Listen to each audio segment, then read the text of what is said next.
menopause, and a girlfriend's sciatica. Things he doesn't want to talk about. As I say, you are hours away from a better life, and you can start right here. Conversation with your other half should be stimulating, funny, and dare I say it, sexy. Women love conversation. And if they can snare a good conversationalist for a husband, they are very happy. If you fancy yourself as a good communicator and storyteller, then why not regale her with your wit and wisdom? Talk about the things you are interested in, and she will make the effort to understand and appreciate your passion for Top Gear, beach volleyball, beer maths, Serato. If you take the time and make the effort, you will discover she has plenty of interesting things on her mind, and as you stimulate her, she will have more to talk about.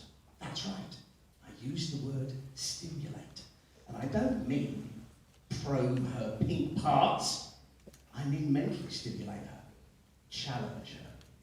Take the conversation to another level and force her to think. Take her to the theatre. Ask her what it means. Get her to tell you her dreams. If you stimulate this gorgeous creature, her pupils will dilate, her nostrils will flare, and she will be forced to use the sexiest part of her body, her brain. Oh, and what that brain is capable of doing. You see, your wife is capable of good conversation, and if she isn't, you have fucked up in a bad way. Did you really marry a woman you can't talk to? How stupid are you? In fact, great conversation is foreplay. Foreplay. You don't know what foreplay is? Come on! This is Queen's Park. This is 2013. My words are for married couples and people in a relationship, but also for those thinking of embarking on that particular journey. Choose wisely before getting embroiled in a relationship. Time is short, and the last thing you want to do is look back and think, well, that was a bloody waste of 6 months. I am not saying, hello, my name's Lindsay. I've enjoyed a beautiful, loving, stress-free 26-year relationship. If you follow these handy tips, you too can share in the unbridled joy of a long-term relationship. No, I am saying, hello, my name's Lindsay. I fucked up really badly. I've hurt a lot of really good women. Listen to me so you can avoid making the same tragic errors I made. I can prevent you from hurting and potentially damaging your life partner, amongst many others. Right. At this point, we must establish whether you truly love your partner. Yep, you heard me. L-O-V-E, love. Not love them like your granny, or love them like your gerbil. Are you in love with this person? Think about it. Seriously. Think about it. Does your significant other really make your heart flutter? Do you think about stuff you've done and smile to yourself? Do you worry about them? Do you wish the best for them? Can you really imagine living out your days without them? Remember, honesty is always the best policy. And that means being honest with yourself too. So having honestly answered that question, if both of you want a future, and you think you have a future, well then we can move forward. Okay, I know you've got questions for me. I know what you want to ask. Question 1. Why was I a crap husband? Well, because I was selfish and untrustworthy. I was not being a plus in my wife's life. I was being a minus. I had not grown, and as a result, she had not grown. We were a disappointment to one another. In short, I had shortchanged her. She had walked into a cool young man with bags of potential, and I had turned into a lecherous time waster. And I had turned her into a tired, cynical neurotic. She was not the dynamic optimist I had married. I had effectively killed off the hottie at home. How careless is that? I had a well-versed and animated amour at home, and I chose to have great conversations with other women. Question 2. When did I realise I was a crap husband? Quite recently. Unbelievably, it took me 25 years to realise how crap I was. It was a glorious epiphany on the Gatwick Express. I suddenly realised I was crap. And your male ego prevents you from having that thought, but trust me, many of you are crap. You're thinking, well, I'm not bad looking, I've got a fairly big knob, I never forget her birthday, he can't be talking about me. Think again, pal. Don't look at yourself, look at her. Is she getting smarter and sexier every day? If not, why not? It's partly your fault. It's your responsibility to grow her as a person, and your responsibility to help her grow at the same time. Question 3. Question 3. Why did I get married? Because she said she'd leave me unless I did. No, really. She wanted to get married, and if I hadn't married her, she would have left. Oh yeah, she's like that. She's a looker, my wife. And if I'd said, do we really have to? She'd have said, you don't want to marry me? I'll find someone who will. On your bike, Baldy. Question 4. Why didn't I let her leave? Because I love her. Yes, at the heart of my recovery is love and fear. Love and fear. Question 5. Why was I untrustworthy? Because I lied. Question 6. Why did I lie? Because I imagined that it was better than telling the truth. That was the start of it all. I've now discovered that any consequence is better than lying. Tell the truth. You have nothing to lose.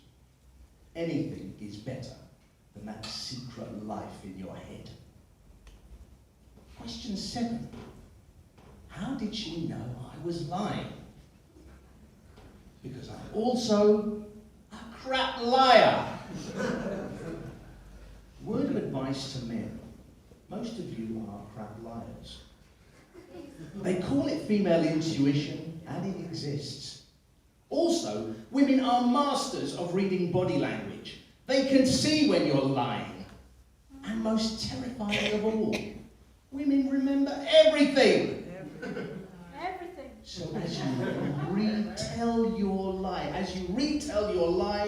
you are liable to fuck up the story second time round. You know that look of pity you sometimes get? That's probably because you've been caught in a lie. Or come too quickly. One of the two. Question 8.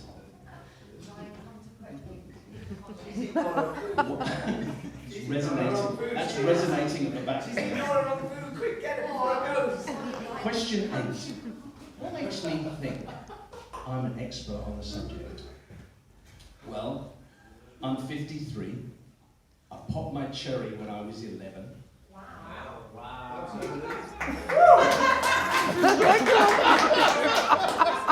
So I've been sexually active for 40 years. I've been in love with 5 women. I've had my heart broken 5 times. Most of my friends are women. When they talk, I listen to them. I'm qualified, mate, and smart enough to steer you right. What do women want from a husband? Women take marriage very seriously. It's something they talk about when they're young. They read about it in fairy stories. They see it in Disney movies. They talk about husbands and rings and wedding dresses and the first dance. They plan their wedding day meticulously. And they enjoy that meticulous planning. The big day is a big day for her. It costs her dad a fortune.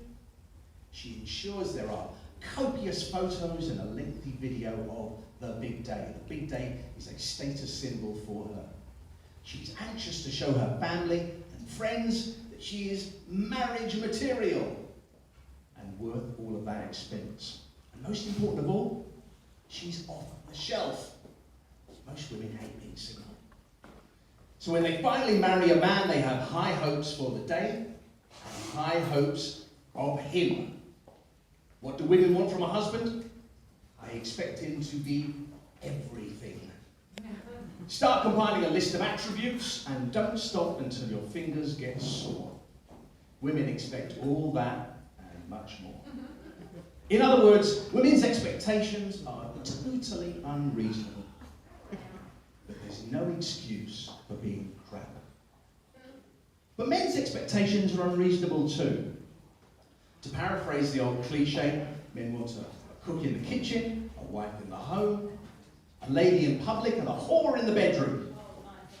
And if the husband makes the time and effort to be a good husband, his wife can be all of these things.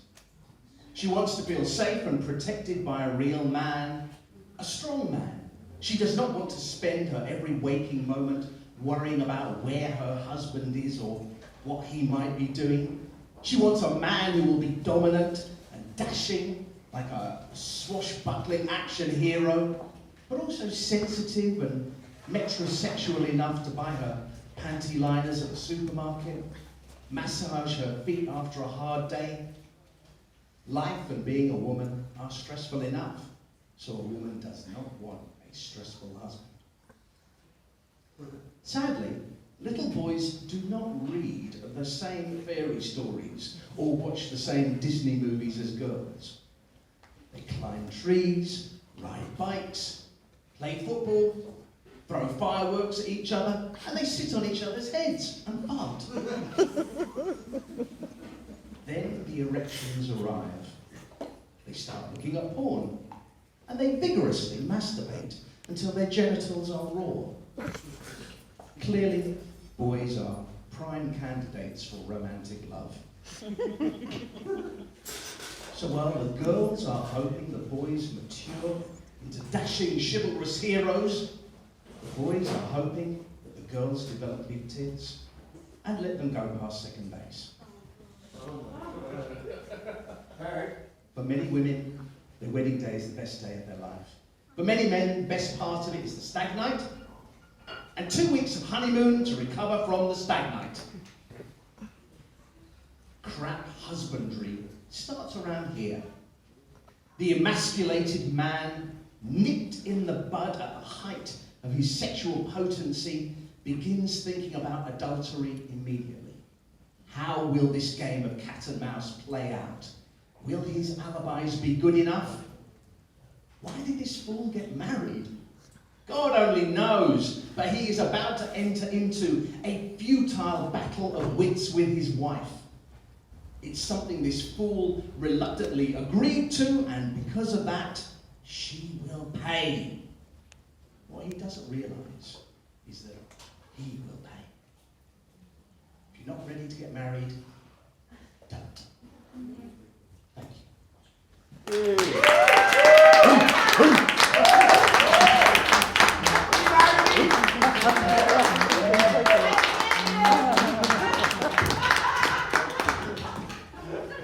I have possibly learned so much in that short space of time. And I'm lucky that my missus wasn't here to hear that, so I can put it all to good use. Fantastic! Lindsay Wesker, everybody. Buy the book and learn all the secrets. So the next man we have on stage